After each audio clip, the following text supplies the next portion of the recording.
మంత్రి సీతక్క మాజీ మంత్రి కేటీఆర్ మధ్య మాటల తూటాలు పేలాయి. బీఆర్ఎస్ హయాంలో మహిళలపై అఘాయిత్యాలు జరిగాయని మంత్రి సీతక్క అన్నారు. దీనిపై కేటీఆర్ ఎందుకు మాట్లాడలేదని చెప్పారు. కావాలనే మహిళల్ని కించపరిచారని అన్నారు. సీతక్కకు కేటీఆర్ కౌంటర్ ఇచ్చారు. 8 నెలల తర్వాత అయినా మహిళలపై అఘాయిత్యాలు గుర్తుకు రావడం మంచిదన్నారు.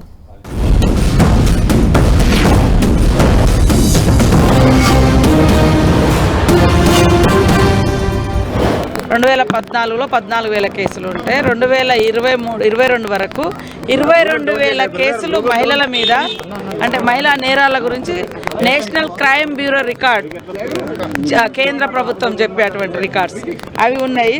ఇది మా దగ్గర రికార్డు కూడా ఉంది. ఇవన్నీ కూడా మీ ప్రభుత్వంలో జరిగినాయి. వీటి గురించి కూడా పట్టుకోనరా అంటే ఆయన దొర్లిన మాటల గురించి మేము మాట్లాడితే మీరేం చేసిర్రు, మేము ఖచ్చితంగా ప్రతి ఇన్సిడెంట్కు వెంటనే చర్య తీసుకున్నాం. గంటలలో దోషులను దొరకబట్టినాం. మరి కఠినంగా శిక్ష పడే విధంగా కోర్టుకు అప్పచెప్పినాం, జైళ్ళలో పెట్టినాం. మీరు యథాలాభమని మళ్ళీ ప్రత్యేకంగా మహిళల్ని పెట్టి తిట్టిస్తూ ఉన్నారు. మాజీ మంత్రులను పెట్టి తిట్టిస్తూ ఉన్నారు. వాళ్ళ దగ్గర ఆ యథాలాభంగా ఏదో విచారము లేదా అది ఏం లేదు, కావాలని అన్నాడు.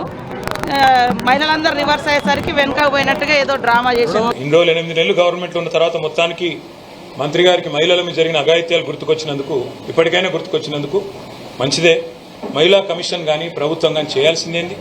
ఎక్కడన్నా మహిళల మీద ఏమైనా జరిగితే అఘాయిత్యాలు కానీ అత్యాచారాలు కానీ వారు ముందే స్పందించాలి. కానీ ఎట్లా ఉంది ప్రభుత్వం వైఖరి? దున్నపోతు మీద వానబడ్డట్టే. అక్కడ కొల్లాపూర్లో ఒక చెంచు మహిళ మీద అఘాయిత్యం జరిగితే మా నాయకురాలు సత్యవతి గారు, సబిత గారు, మా నాయకులు మరి జనార్దన్ రెడ్డి గారు, గోవల బాలరాజు గారు, బీరం హర్షవర్ధన్ రెడ్డి గారు అందరూ పోయి ఆ అమ్మాయిని నాగర్ కర్నూలు ఆసుపత్రిలో చేర్పించేదాకా స్పందన లేదు.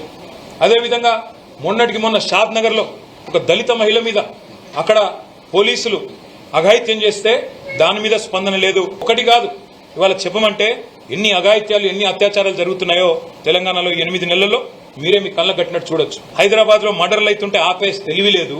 హైదరాబాద్లో ఇన్ని అఘాయిత్యాలు జరుగుతుంటే దాన్ని పట్టించుకునే నాదుడు లేడు. రాష్ట్రానికి హోంమంత్రి దిక్కు లేడు. మేము పొరపాటున నోరు జారి ఒక మాట అంటే దానికి ఆల్రెడీ నేను క్షమాపణ కూడా చెప్పిన. ఇక ప్రపంచంలో ఇంతకంటే పెద్ద సమస్య లేనట్టు దాన్ని సమస్య చేసి కావాలని దానికి రాజకీయ రంగు పులిమి ఇవాళ ప్రయత్నం ఏదైతే చేస్తున్నారో నేను మంత్రి గారికి ఒకటే చెప్తా ఉన్నా. మీకు మహిళల పట్ల చిత్తశుద్ధి ఉంటే మీ ప్రభుత్వానికి తప్పకుండా ఒక ఎంక్వైరీ చేయండి. ఎలాంటి అఘాయిత్యాలు జరిగాయి, ఏం జరిగినాయి, శాంతి భద్రతలు ఆనాడు ఎట్లుండే, ఈ రోజు ఎట్లుండే,